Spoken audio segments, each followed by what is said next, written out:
Hello everyone, డైరెక్ట్గా మ్యాటర్లోకి వచ్చేద్దాం. French లావోర్ మ్యూజియంలో రాబరీ జరిగింది.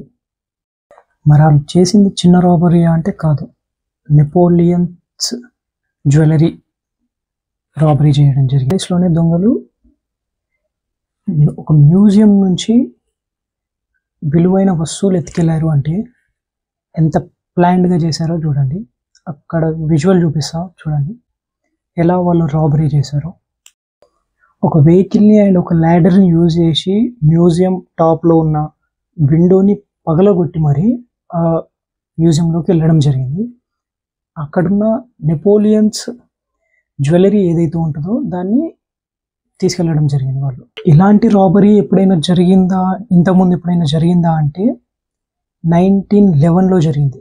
ఆఫ్టర్ 114 years తర్వాత మళ్ళీ ఆ మ్యూజియంలో రాబరీ జరగడం జరిగింది. మరి అప్పుడు ఎత్తుకెళ్ళిన వస్తువు ఏమైనా నార్మల్ థింగా అంటే కాదు, మోనాలిసా పెయింటింగ్ని ఎత్తుకెళ్ళడం జరిగింది. మోనాలిసా పెయింటింగ్ని ఎత్తుకెళ్ళింది ఎవరో కాదు, అక్కడ వర్క్ చేసే వర్కర్. తన పేరు విన్సెంజో పెరుగై.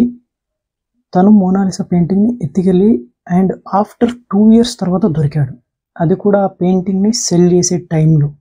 ఈరోజు అపోలో గ్యాలరీ అని చెప్పేసి వాళ్ళు అక్కడ ప్రిన్సీ జ్యువెలరీస్ ఏవైతే ఉంటాయో వాటిని అక్కడ డిస్ప్లే చేశారు. వెరీ ప్రీ ప్లాన్డ్ థెఫ్ట్ మాత్రం అనుకోవచ్చు. వాళ్ళు కూడా అక్కడి వాళ్ళే అయ్యి ఉండొచ్చు అని చెప్పేసి కొందరు అంటున్నారు. కానీ ఈ వాళ్ళు యూజ్ చేసిన ఎక్విప్మెంట్ ఏదైతే ఉందో బయట నుంచి విండోర్ పగలగొట్టి అండ్ ల్యాడర్ యూజ్ చేయడం అలాంటివి చూస్తే మాత్రం ఖచ్చితంగా లోపల ఎవరైతే వర్క్ చేస్తున్నారో వాళ్ళ హ్యాండ్ కూడా అందులో ఉండే ఉంటుంది.